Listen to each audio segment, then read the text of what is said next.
My grandmother, aunt, and uncle reunited with my grandfather in Seoul, and then made their way to a makeshift refugee camp outside the city.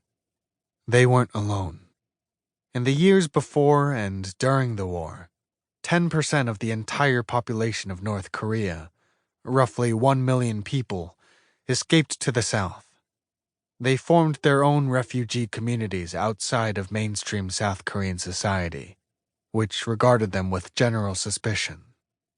But any plan for assimilation into the newly formed nation would be disrupted on June 25, 1950, when North Korean forces led by Kim Il-sung, the grandfather of Kim Jong-un, began an artillery attack on the south and a military push that captured Seoul.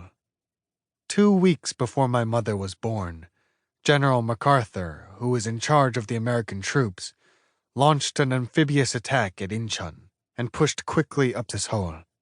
My mother was born amid artillery fire, but when she was 3 days old, Seoul had been liberated from North Korean forces.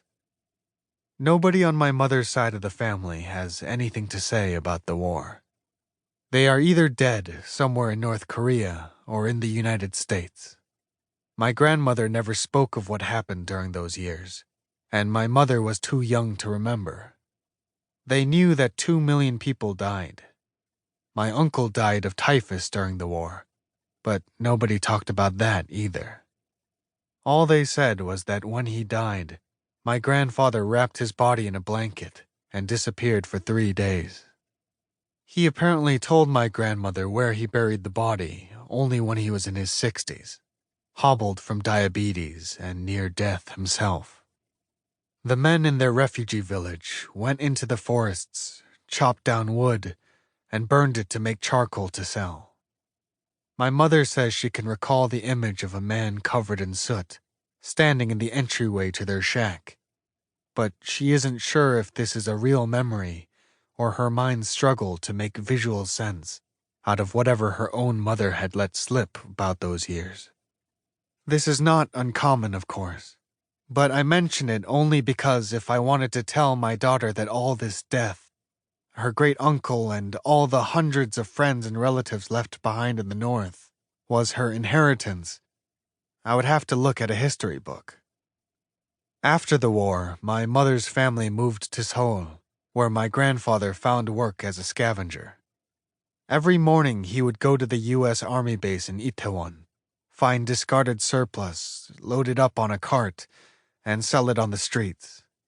This quickly turned into a storefront, which, in turn, briefly became a profitable business.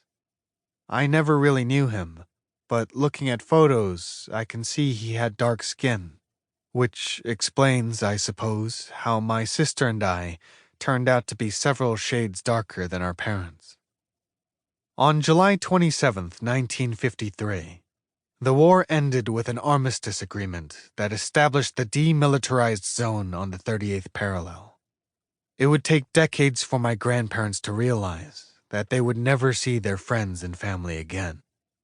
At my grandmother's funeral in 2019, my father, who had known her since he began dating my mother at the age of 19, noted that while my grandmother complained all day long about everything, from the indifference of her grandchildren to the quality of produce in Los Angeles, she seemed to have completely blocked out the 3 decades she spent in South Korea.